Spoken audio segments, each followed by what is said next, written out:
વિદ્યાર્થી મિત્રો, આપણે નવા વર્ષમાં પહેલી વાર મળીએ છીએ, તો પહેલાં તો હેપી ન્યૂ યર, સાલ મુબારક, જય શ્રી કૃષ્ણ. આપણે અગાઉ વાત કરી ચૂક્યા છીએ કે કોરોનાની મહામારીને કારણે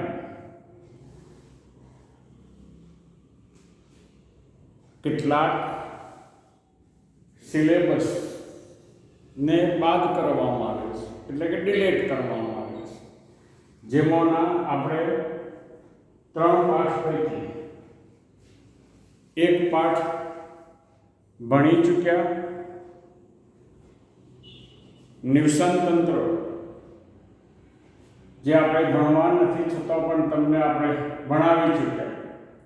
અને આવો બીજો એક પાઠ છે, 16મો પાઠ, પર્યાવરણીય સમસ્યાઓ. કઈ? પર્યાવરણીય સમસ્યાઓ. આ પણ પાઠ આપણા કોર્સમાંથી ડિલેટ કરવામાં આવેલ છે. પરંતુ આપણે વાત કરેલી જ છે કે આપણે નીટ કે ગુજકેટ જેવી કોમ્પિટિટિવ એક્ઝામ જ્યારે આપવાની હોય ત્યારે આપણે આ જાણકારી મેળવવી જરૂરી છે, કારણ કે એમાંથી પ્રશ્નો પૂછી શકાય. એટલા માટે આપણે આ ભલે પાઠ કાઢી નાખી છતાં આપણે ભણીએ છીએ. આમ તો આપણે જાણીએ છીએ કે આપણી સ્કૂલો 23 તારીખે શરૂ થવાની હતી, પરંતુ કોરોનાનો પ્રભાવ વધવાને કારણે ફરીથી રૂબરૂ પ્રત્યક્ષ શિક્ષણ ન આપતો આપણે વિડીયો દ્વારા આ શિક્ષણ આપી રહ્યા છીએ. આપણને સીધું ઓનલાઈન શિક્ષણ તમને આપતા નથી, પરંતુ વિડીયો મોકલાવીએ છીએ, કારણ કે આપણે અનુકૂળતાએ અભ્યાસ કરી શકીએ. ઘરે બેસીને એમ થાય કે મારે આ પાઠનો અભ્યાસ કરવો છે અથવા આ પ્રશ્નનો અભ્યાસ કરવો છે, તો યુટ્યુબ ઉપરથી આપણે કેએનસાની વેબસાઇટ ઉપરથી આપણે આ જોઈ શકીએ છીએ. આપણે બોર્ડે વાત કરી છે એ પ્રમાણે જાન્યુઆરીની અંદર તમારા પરીક્ષાના ફોર્મ ભરાવાના છે અને મેની અંદર તમારી એક્ઝામ થશે. પરંતુ આવનાર સમય કોરોનાની સ્થિતિ કેવી રહે છે એના ઉપર નિર્ભર છે. પરંતુ આપણે આ તૈયારી તો કરવી પડે છે. આપણું ભવિષ્ય બનાવવા માટેનું આ અગત્યનું વર્ષ છે, એટલે આ બધા જ પાઠોનો અભ્યાસ તમારે કરવો પડે. આપણે ઘરે બેસીને નિયમિત રીતે અભ્યાસ કરીએ. એમ નહીં કે હવે પછી પરીક્ષા નથી લેવાની કે આપણે પરીક્ષા આપવાની નથી એવું વિચારવાનું નહીં, પણ સતત કામમાં રચ્યા પચ્યા રહેવું જરૂરી છે. ઘરે ભણવા સિવાય બીજું કોઈ કામ જ નથી, તો આપણે આ બધા જ વિડીયોનો ફરીથી અભ્યાસ કરીએ. મારા ભાગનો આ છેલ્લો પાઠ છે. આમ તો બેકી નંબરના બધા જ પાઠ આપણે ભણી ચૂક્યા છે. 2, 4, 8, 10, 12, 14 અને આ 16મો પાઠ. આ પાઠ વિશેનો અભ્યાસ કર્યા પછી આપણે નિયમિતપણે તમને ટેસ્ટ પણ મોકલાવીએ છીએ. આપણે MCQ આધારિત પહેલી કસોટી પણ પૂર્ણ કરી. હવે પછી સંજોગ અનુકૂળ બને તો આપણે થિયરીનો પણ ટેસ્ટ ગોઠવીશું. પરંતુ અત્યારે તો આપણે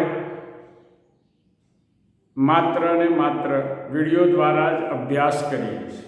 આપણા 16મો પાઠ, જેનું ટાઇટલ છે પર્યાવરણીય સમસ્યાઓ, એના પહેલા પાઠ વિશેની વાત કરીએ છીએ. જેની અંદર પ્રસ્તાવનામાં આપણે ભણીએ છીએ કે પ્રદૂષણ એટલે શું, પ્રદૂષણ એટલે શું, પ્રદૂષણના પ્રકારો જણાવો. પ્રદૂષણના પ્રકારો જણાવો. પ્રદૂષણ આપણે જેને પોલ્યુશન અંગ્રેજીમાં શું કહે છે? પોલ્યુશન તરીકે ઓળખીએ છીએ. હવા, જમીન, પાણી અથવા ભૂમિની ભૌતિક, રાસાયણિક કે જૈવિક લાક્ષણિકતામાં અનિચ્છનીય ફેરફારને શું કહે છે? આપણે પ્રદૂષણ તરીકે ઓળખીએ છીએ. અથવા એમ પણ કહી શકાય વાતાવરણમાં સર્જાતો એવો અનિચ્છનીય ફેરફાર કે જે પૃથ્વી ઉપરના સજીવો માટે હાનિકારક હોય. સજીવો માટે શું હોય? હાનિકારક હોય. તેને શાના તરીકે? પ્રદૂષણ તરીકે ઓળખીએ છીએ. આપણે એમ કહીએ છીએ pollution is a slow poison. Pollution is a slow poison. આ એક ધીમું રેડાતું ઝેર છે. આપણે જાણીએ છીએ આજે પર્યાવરણ ધીરે ધીરે બદલાતું જાય છે. આવા કોરોના જેવા સૂક્ષ્મ જીવો સર્જાતા જાય છે. એની પાછળનું બીજું કારણ કોઈ નહીં પણ પ્રદૂષણ છે. રોગોનું પ્રમાણ વધતું જાય છે. આ પાછળનું કારણ પણ મૂળ તો છે પ્રદૂષણ. જેમ જેમ માનવ વસ્તીમાં વધારો થાય છે તેમ તેમ કુદરતી નિવસન તંત્રોને પ્રાપ્ત જગ્યામાં ઘટાડો થતો જાય છે. કુદરતી નિવસન તંત્રોને પ્રાપ્ત જગ્યામાં ઘટાડો થતો જાય છે. આ કારણસર જીવાવરણમાં ઉત્પન્ન થતા નકામા દ્રવ્યોના વિઘટન માટેની તેમની ક્ષમતા પણ ઘટતી જાય છે. અને આવા દ્રવ્યો શું થાય છે? એકત્રિત થાય છે. શું થાય છે? જીવાવરણમાં આવા દ્રવ્યો એકત્રિત થાય છે જે વિઘટન પામતા નથી. આવા દ્રવ્યો જે છે શાના તરીકે? પ્રદૂષકો. શાના તરીકે? પ્રદૂષકો તરીકે કાર્ય કરે છે, વર્તે છે. આ જીવાવરણમાં સજીવોને હાનિકારક નીવડે એવા દ્રવ્યોને શું કહીએ છીએ? આપણે પ્રદૂષકો તરીકે ઓળખીએ છીએ. જીવાવરણમાં સજીવોને હાનિકારક જે નીવડે છે એ મૂળ તો તેઓના અસ્તિત્વ માટે મુખ્યત્વે માનવ પ્રવૃત્તિઓ જવાબદાર છે. આપણે જાણીએ છીએ કે પ્રદૂષણની સમસ્યા જટિલ બનવા પાછળનું કારણ મૂળ તો શું છે? વસ્તી વધારો. માનવ વસ્તી વધવાને કારણે આપણે જાણીએ છીએ કે આ સમસ્યા જટિલ બનેલ છે. અને આ માટે આપણે જોઈએ કે માનવ પ્રવૃત્તિઓ જ જવાબદાર છે. માનવ આવા દ્રવ્યોને હવા, પાણી અને જમીનમાં ઉમેરે છે. વધતું જતું પ્રદૂષણ વિવિધ સમસ્યાઓ સર્જે છે. આ વૈશ્વિક સમસ્યાઓ જે છે 4 છે. વૈશ્વિક સમસ્યાઓ કેટલી છે? 4 છે. એક છે વૈશ્વિક તાપમાનમાં વધારો. શું છે? વૈશ્વિક તાપમાનમાં વધારો.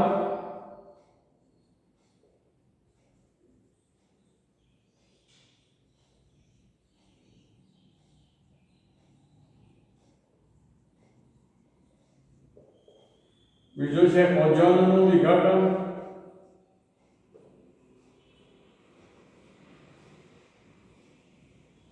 બીજું છે ઓઝોનનું વિઘટન. ત્રીજું છે એસિડ જમાવટ. અને ચોથું છે પ્રકાશ રાસાયણિક ધુમ્મસ. એસિડ જમાવટ,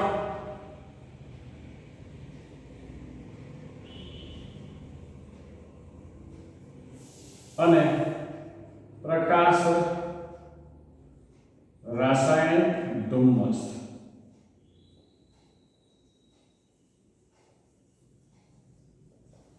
આ 4 શું છે? વૈશ્વિક સમસ્યાઓ છે જે માનવે સર્જેલી સમસ્યાઓ છે. આ સમસ્યાઓ વિશેની વાત કરીએ એ પહેલાં આપણી હવા, પાણી કે ભૂમિમાં પીડાતા કોઈપણ પ્રકારના અનિચ્છનીય ભૌતિક, રાસાયણિક કે જૈવ ફેરફારને પ્રદૂષણ કહી શકાય. આવું પ્રદૂષણ જે તે વિસ્તારના નિવસન તંત્રમાં અવ્યવસ્થા ઊભી કરે છે. અને ત્યાં વસતા સજીવોના જીવનની ગુણવત્તા નીચી ઉતારે, તેમજ તેમના અસ્તિત્વને જોખમમાં મૂકે છે. માનવી સમાજમાં પણ તેની ઘેરી અસરો નીપજે છે. સામાજિક વ્યવસ્થા અને સંસ્કૃતિ પણ જોખમમાં મુકાય છે. આ ઉપરાંત આપણી નૈસર્ગિક સંપત્તિ પણ ઘટતી જાય છે અને દૂષિત થાય છે. માનવીના ભાવિ માટે આ મોટો ખતરો છે. આ રીતે પ્રદૂષણ જે છે એ શાના માટે? માનવીના ભાવિ માટે, અસ્તિત્વ માટે ખતરો છે. હવે આપણે જે પ્રદૂષક એટલે શું? તો કે ભૌતિક, રાસાયણિક કે જૈવિક લાક્ષણિકતામાં ફેરફાર કે અનિચ્છનીય ફેરફાર લાવતા ઘટકોને પ્રદૂષક તરીકે ઓળખવામાં આવે છે. આ પ્રદૂષક એ વિઘટનીય કે અવિઘટનીય હોય. પ્રદૂષકો કેવા હોય છે? વિઘટનીય કે અવિઘટનીય હોય. અવિઘટનીય મોટે ભાગે હાનિકારક હોય છે. આ રીતે આપણે જોઈએ કે પ્રદૂષણ એટલે શું એની વાત કરીએ. આપણે હવે જોઈએ પર્યાવરણીય અધિનિયમન એક્ટ 1986. પર્યાવરણીય પ્રદૂષણને નિયંત્રણમાં રાખવા તથા તેની સુરક્ષા કરવા તેમજ આપણા પર્યાવરણની ગુણવત્તા સુધારવા માટે ભારત સરકારે 1986 પર્યાવરણ સંરક્ષણ અધિનિયમન એક્ટ 1986 પસાર કર્યો. હવે આપણે પ્રદૂષણના પ્રકાર વિશેની વાત કરીએ. પર્યાવરણના કયા ઘટકમાં પ્રદૂષણ ઠલવાય છે? પર્યાવરણના કયા ઘટકમાં પ્રદૂષણ ઠલવાય છે તેને આધારે 3 પ્રકાર પાડવામાં આવે છે. એક છે હવાનું પ્રદૂષણ, બીજું છે જળ પ્રદૂષણ, ત્રીજું છે ભૂમિ પ્રદૂષણ. જો પ્રદૂષણ હવામાં કે વાતાવરણમાં ઉમેરાય તો એને આપણે હવાનું પ્રદૂષણ કહીએ છીએ. જો પ્રદૂષણ જમીનની અંદર ઉમેરાય તો એને ભૂમિ પ્રદૂષણ, અને જો પાણીમાં ઉમેરાય તો એને જળ પ્રદૂષણ તરીકે ઓળખવામાં આવે છે. આ રીતે આવા જુદા જુદા પ્રદૂષકને આધારે આપણે 3 પ્રકાર પાડીએ છીએ.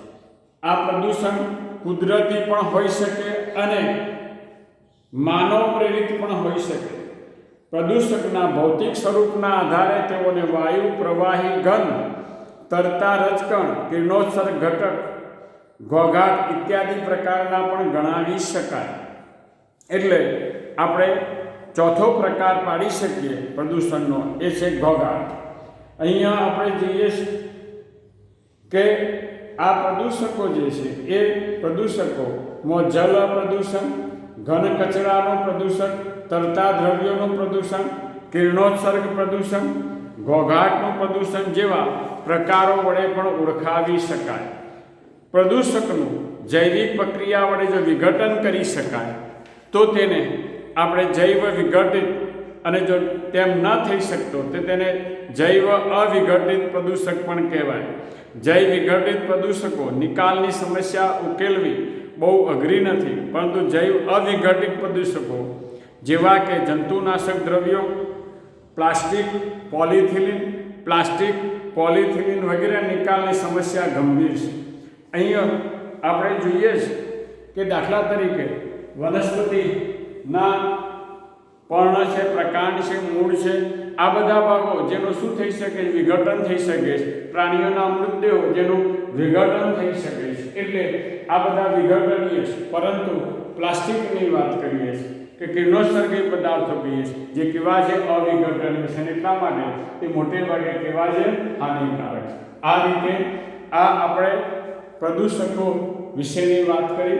પ્રદૂષણના કયા કયા પ્રકાર છે એના વિશેની વાત કરી. હવે પછીના આપણા પાર્ટ 2 ની અંદર આપણે હવાના પ્રદૂષણ કોના વિશેની વાત કરી? હવાના પ્રદૂષણ વિશેની વાત કરીશું. અસ્તુ.